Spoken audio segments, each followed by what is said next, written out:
pledge allegiance to the flag of the United States of America and to the republic for which it stands, one nation, under God, indivisible, with liberty and justice for all. Thank you. Great to have the town board with us this evening. So now I would like to open up the public hearing, October 21, 2025. It is 7 o'clock. And Jerry, Village Attorney White had recommended before the meeting, for protocol's sake, does the village board members, board of trustees, and the town board members, councilmen and women, do we all agree that Deputy Mayor Jerry Ippolito will run this public hearing? Is everybody in favor of that? Yes, Jerry. Any disdain, or anybody against it? Very good. That's a requirement of the general municipal law. Perfect. So we don't need a vote? Huh? You put the unvoted aye. Okay. All right, good. Thank you.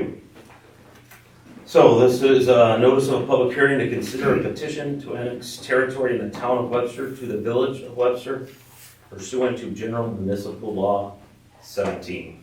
Now the print is a little smaller, so I need my glasses.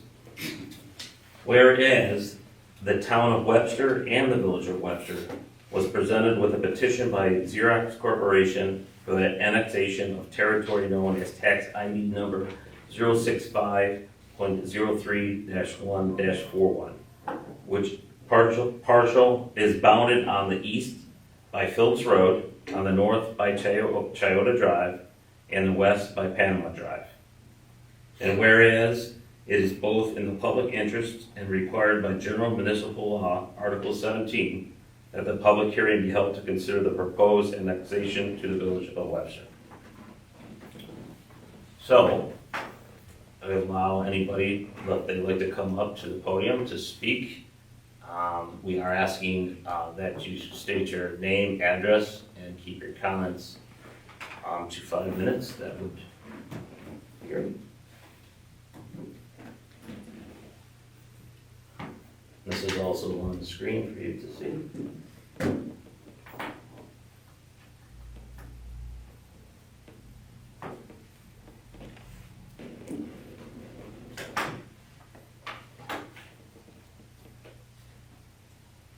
Well, this is going to be one quick public hearing.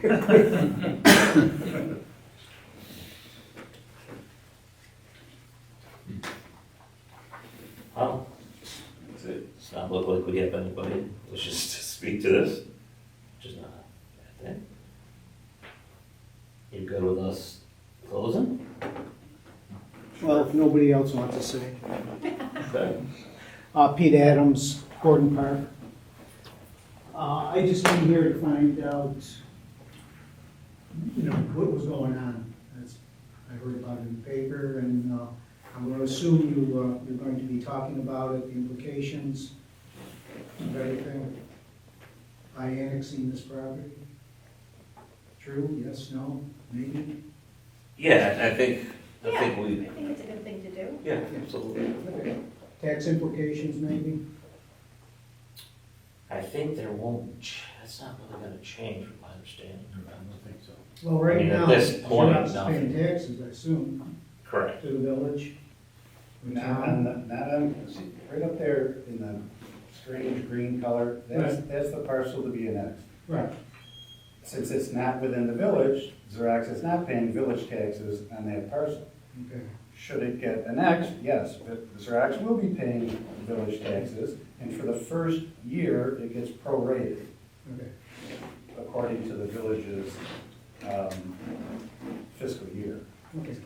Okay. And Thanks. Xerox also might be subject to some kind of a refund from the town because they're paying, well, actually, the tax rates are the same now for the village and the town, so it really won't make any difference. And they used to have different tax rates. Right. But now that they're the same, Okay. the town won't know anything. Good question. Thanks. Anybody else this evening?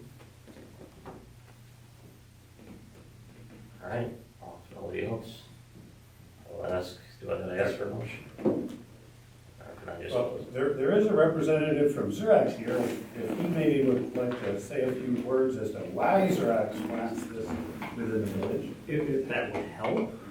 Probably will explain the whole What's that? reason. It'll explain the reason why, you know, the town and the village is doing this in the first place. Well, yeah, and there's also another parcel in play besides this that's not part of this forum right now. So if you want me to stand up and talk just for a second, I could do that. Yeah, but if you wouldn't Please, mind, all right, just real quick. Name Bill Carpenter from Xerox Corporation. Don't live in Webster, but it's Penfield. Yeah, on behalf of this Xerox Corporation, thank you for taking the time to have this special meeting today.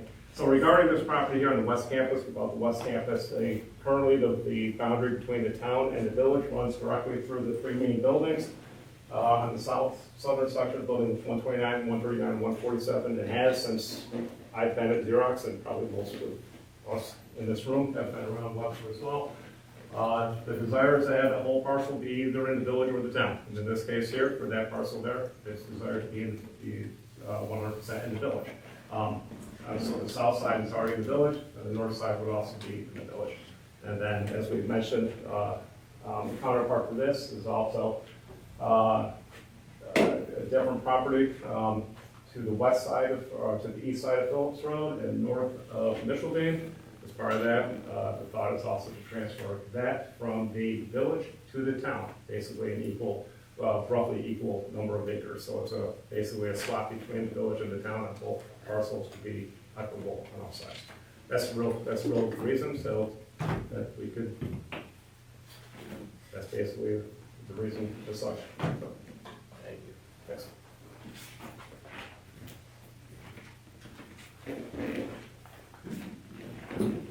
So if no one else this evening, I'll close the public hearing. It is 7:07. Thank you. Bob? Thanks, Gary. Can I, is there any other, do any of the village board of trustees or the town councilwomen or men have any questions regarding, I mean, Bill, you did a great job saying it's essentially a land swap where you're turning parcels so that they're only in one municipality. And the unspoken thing is that the plan is probably for Xerox to then subdivide off those parcels and sell them to a third party.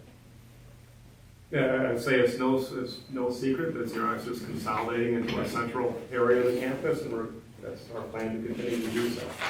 Most of those buildings are.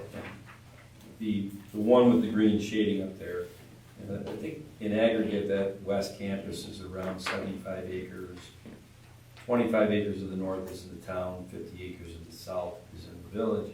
If we left it that way and Xerox went to sell it, the buyer would have a very unenviable position of having to go to the town and village boards, planning boards, zoning boards, and that's really convoluted, complex, where if you get it all into the village, with the meets and bounds being Chiota to the north, Panama to the west, Orchard to the south, and Phillips to the east, that makes it a lot easier for the sale and also for a developer to come in and approach the village board and planning and zoning board on whatever they're proposing to develop. Well said. And I think what's so important about this is that we're one Webster, and this is something that is gonna help all of us, because it is in Webster's best interest to ensure that the Xerox property is able to be developed as seamlessly as possible, meaning not having to go through multiple boards, 6 different boards to have a project approved. And the opportunity over there is tremendous. And Xerox, I was a longtime Xerox employee, Xerox needs to be able to sell off some of these properties for financial reasons because it's not being used.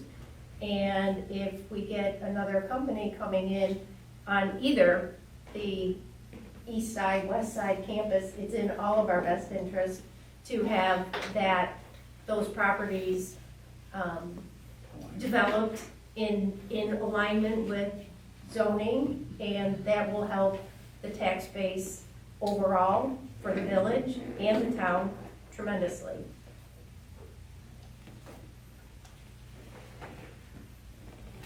Anyone from the village board? I agree with that. So just so everyone's aware, the next step is, under General Municipal Law, Section 711, within 90 days of today, each board has to first make written findings, it's all in the statute, and then take a resolution, essentially to the effect that the annexation is in the overall public interest. That gets reduced to an order. All that means is at the very bottom of the resolution, you put so ordered, and the village clerk and the town clerk signs off on it.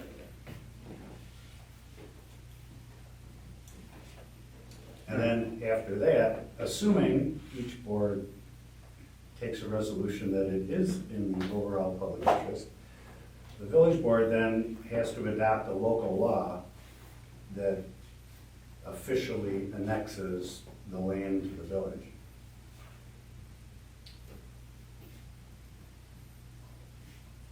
That doesn't need to be done within the 90 days.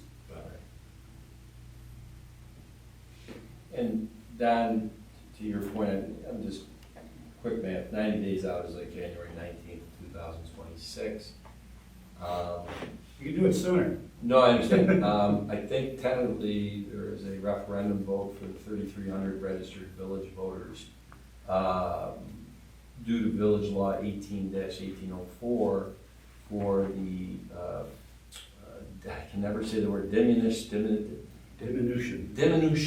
of the approximate 25 acres on the east side of Village Road. No such town-specific law has a referendum for what we're dealing with tonight on the west campus.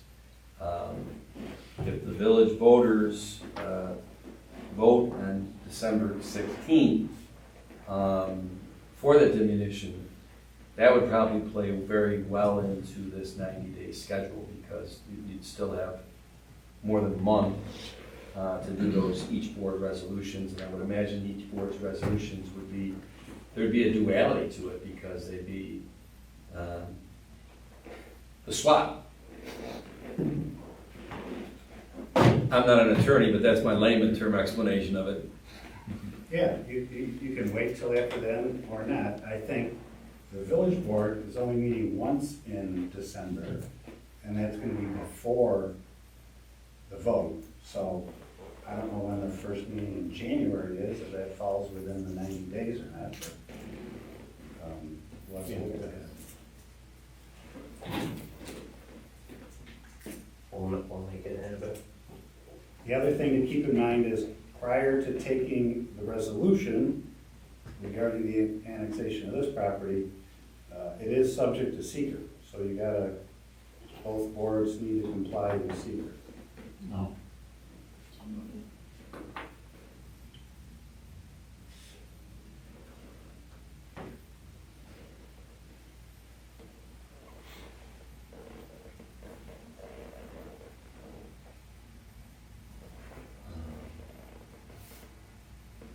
What are the board meetings where those would likely happen? And is there a possibility of moving that vote up? Because December 16th is around the holidays, and it's just, people go away, might not be a great time in between Thanksgiving and Christmas, or an election. That date was picked because all village elections, as our town elections, are run by the Monroe County Board of Elections, and under state law, they need 3 months advance notice of a special election. And so we figured out the 3 months, and I think the soonest we could do it was that December date. I see. So we'll get Peter Elder mad at us if we try to change Yeah. it.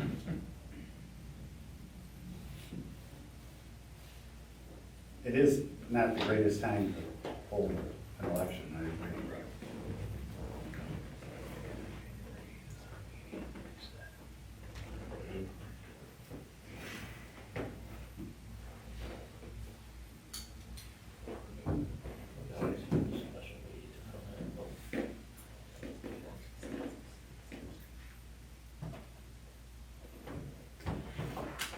Anything else?